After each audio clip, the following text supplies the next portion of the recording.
Dear, today we are going to look about class 10th supplementary unit, right? Unit number 6 है हमारा the making of scientist, in which we are going to discuss about part number 7. Up to now we have seen lot many things about how the hard work gets more success for the Richard Ibrahim, and he just tried to kept on achieving whatever he got wished in his mind. Now from there let's look ahead. Now see, the following summer, after freshman year at Harvard University, Ibrahim went back to the laboratory of Department of the Agriculture. Now see, after his graduation, or fresh, we can say first year in the graduation from the Harvard University, Ibrahim वहां से निकल के department of agriculture की lab में वापस जाते हैं, जहां पे he did more work on the hormone of particular the monarchs gold spots.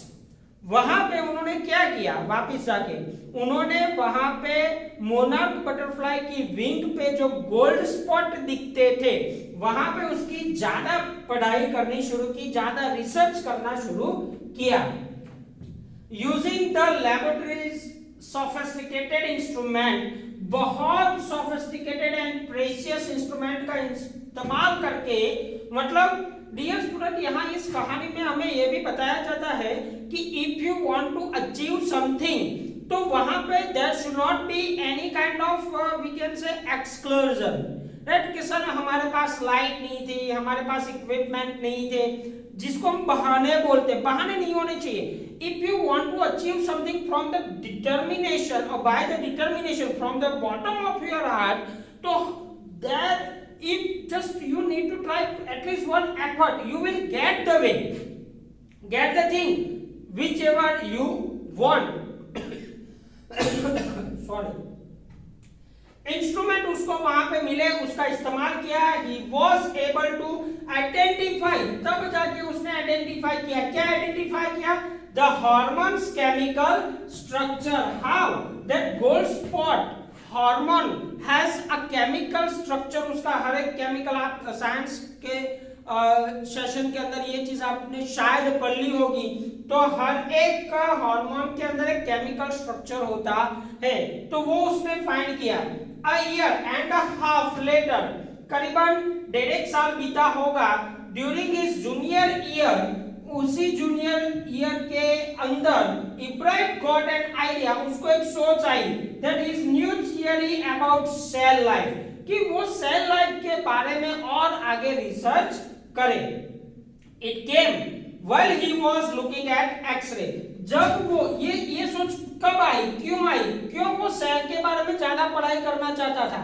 अचानक से ये पढ़ाई करते करते गोल्ड स्पॉट्स के बारे में और उसके हार्मोन और उसके केमिकल स्ट्रक्चर के बारे में पढ़ाई करते करते उसको सेल के बारे में सोचने की चीज और अचानक से दिमाग में क्यों आया. तो यहाँ पे आपको ये चीज समझनी पड़ेगी कि it came while he was looking at x ray. जब वो एक्सरे देख रहा था फोटोज के अंदर केमिकल स्ट्रक्चर के, हार्मोन के, तब उसको मालूम पड़ा that he didn't have much thing to study more than theory of life, cell और सेल लाइफ. शुड उसने अल्टीमेटली वहां पे उसको एक नई खोज करने का सब्जेक्ट वहां से मिल गया. I have got it, but उसने वो सारी चीजें अपने पास रखी, अचानक से किसी को बताई नहीं थी. देखो आगे क्या बोल रहा है. He believed that along with his finding about insect hormone, किसी भी इंसेक्ट हार्मोन को फाइंड करने की जो थियरी थी उसके बारे में बता रहा है. The photos gave him the answer to one of the biology puzzle.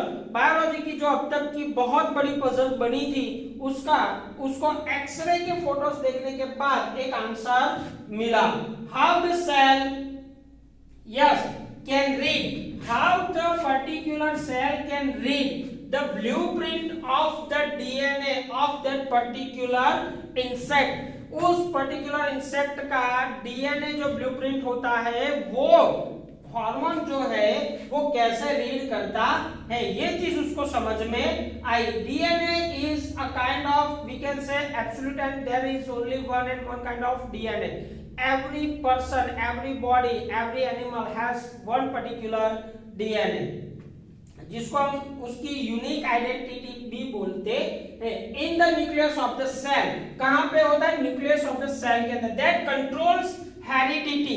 Heredity का मतलब क्या होता है? वारसागत चीजें जो आपके मदर फादर में होता है उसके भी मदर फादर में हुआ होगा, वो सारी चीजें धीरे पीढ़ी दर पीढ़ी एक के बाद दूसरे, दूसरे के बाद तीसरे में आती जाती है. ये चीज उसने फाइंड कर ली. It determines that the form and the function of the cell. उसने सेल कैसे काम करता है और उसका फॉर्म कैसा होता है वो भी पहचान लिया. Thus, DNA is a blueprint for life. इसी तरह उसने साबित किया कि DNA is a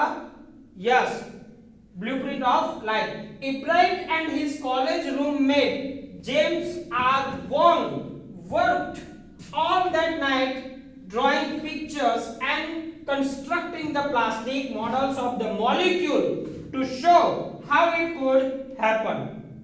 अब ये थियरी तो उन्होंने जान ली. अब उस थियरी को लोगों को समझाने के लिए उन्होंने प्लास्टिक मॉडल्स बनाया. प्लास्टिक मॉडल बनाने के बाद हाउ इट वर्क्स वो बताने के लिए उसके रूममेट और इब्राहिम दोनों ने पूरी रात मेहनत की, बहुत सारा हार्डवर्क किया. टुगेदर दे लेटर रोट, दोनों ने एक साथ बाद में लिखा. क्या लिखा? The paper that explain. ऐसी एक थियरी लिखी कि जो सरप्राइजिंग थी. Who knew him? Richard Ibrahim graduated from the Harvard with highest honor.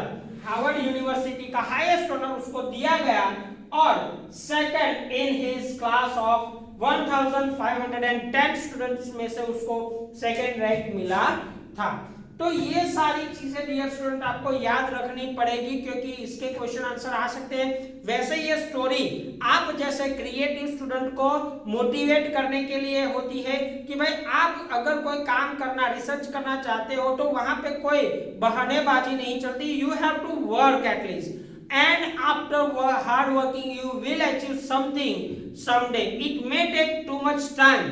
कभी कभार पूरी जिंदगी निकल जाती है, लेकिन जब भी आप एक बार ये चीज अचीव कर लोगे the world will notice you and that is what the unit wants to tell us.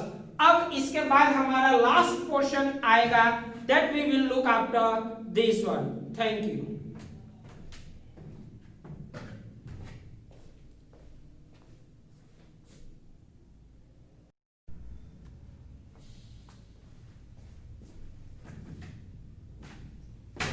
Okay dear, today we are going to learn about class 10th English medium supplementary unit number 6 part number 8, the making of scientists. In this unit so far now we have discussed about how the Richard Ibrahim's life, student life, childhood life, how it moved on and how he started taking interest in the field of science, and gradually by taking that interest in the science field he started learning certain new things, and that new things may get him a lot of success in the field of science and research.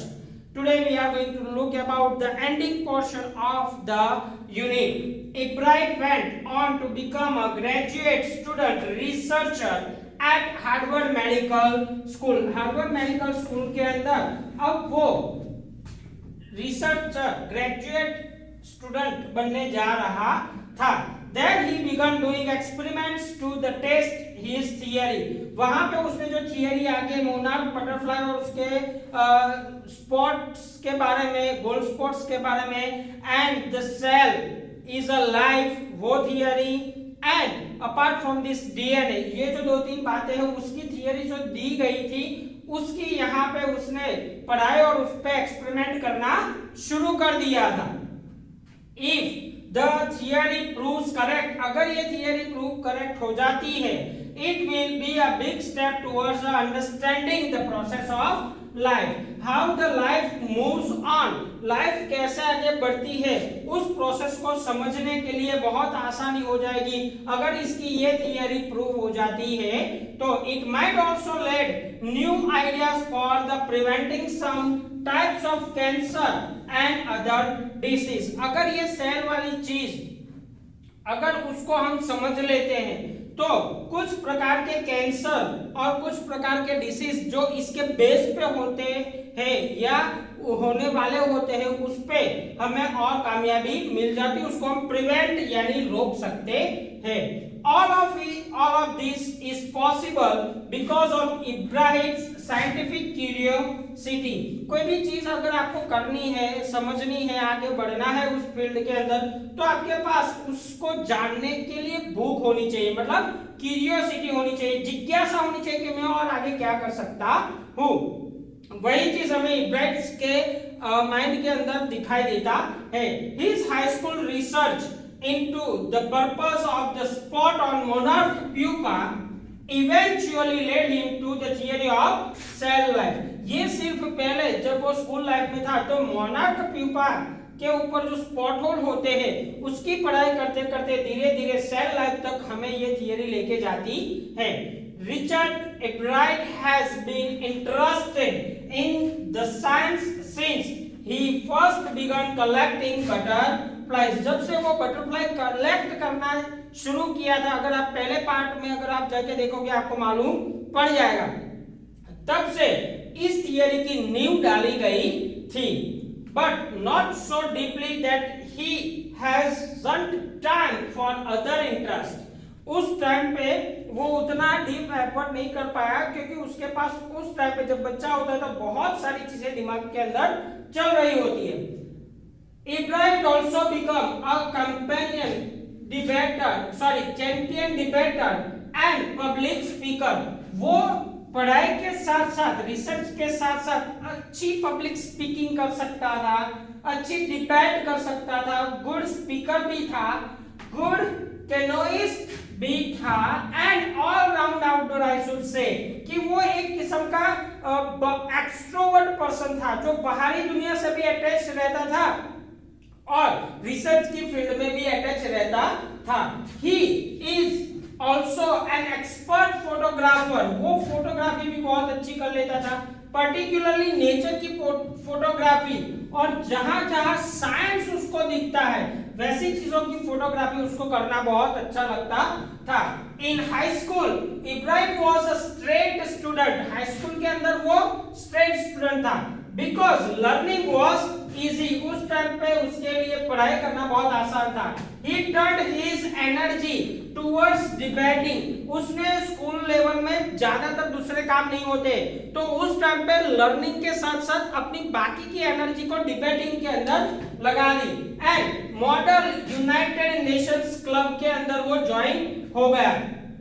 He also found someone to admire, Richard A. Weir। ये बंदे का नाम है। ही social study teacher. ये कौन था? ये social study teacher था जो उसका एडवाइजर भी था और वो क्लब का मेंबर भी था, राइट। तो he was a perfect person. Richard बोल रहा है, इब्राहिम बोल रहा है कि हम मेरे लिए रिचर्ड ए वियर भी एक बहुत अच्छा बंदा था जो कि मुझे एडवाइस भी करता था और मुझे मेरे माइंड के अंदर नए नए आइडियाज को लाने में भी मदद करता था। Richard would always give that extra effort, mister Weiherer said. अब मिस्टर वी हियर ने रिचर्ड इब्राहिम के बारे में क्या बोला? वो बोल रहे कि वो जब भी उसको कोई काम दिया जाता था, whenever he was given a work, he put an extra effort on it। What pleased me was, again वो बोल रहा है कि उसको प्लीज क्या करिए। Here was the person who put in 3 or 4 hours at night doing the debate research besides doing all his research with butterflies। वो पूरी रात जगकर अपने बटरफ्लाइज पे रिसर्च करता रहा एंड हिज अदर इंटरेस्ट, और बाकी इंटरेस्ट पे भी उसने उतना ही ध्यान दिया। माय डियर स्टूडेंट, यहाँ पे इस पार्ट में हमें सीखने को ये मिलता है कि आपको जो काम मेन दिया जाए उसमें तो आपको परफेक्ट रहना ही है, पंक्चुअल रहना ही है, लेकिन कुछ ऐसी भी चीजें होती है जिसको हम बोलते हैं आउटर वर्ल्ड, तो उसमें भी आपको कनेक्ट रहना होता है। सिर्फ उसी चीज के पीछे आप बाकी दोस्तों से मिलना, खेलने जाना, बातें करना और कुछ नई सोशल चीजें सीखना, ये सब आपको भूलना नहीं चाहिए। तो यहाँ पे इब्राहिम टीचर जो था वो दोनों के अंदर, न केवल अपनी पढ़ाई के अंदर, न केवल अपनी रिसर्च के अंदर, न केवल अपनी थियरी को प्रूव करने के अंदर, बट स्पॉट जिसको बोलते हैं डिबेट, पब्लिक स्पीकिंग, बाहर जाके रिलेशन बनाना, पब्लिक को मिलना, इन सभी कामों में भी वो उतना ही व्यस्त रहता था। मतलब कुल मिला के इस यूनिट के अंदर हमें ये सारी चीजें सिखाई गई है कि अगर आप किसी चीज के बारे में डिटरमाइंड होते हो तो no one can stop you. That is why the title proves its theory very well, that the making of scientist. इसी तरह साइंटिस्ट बनते हैं। Thank you.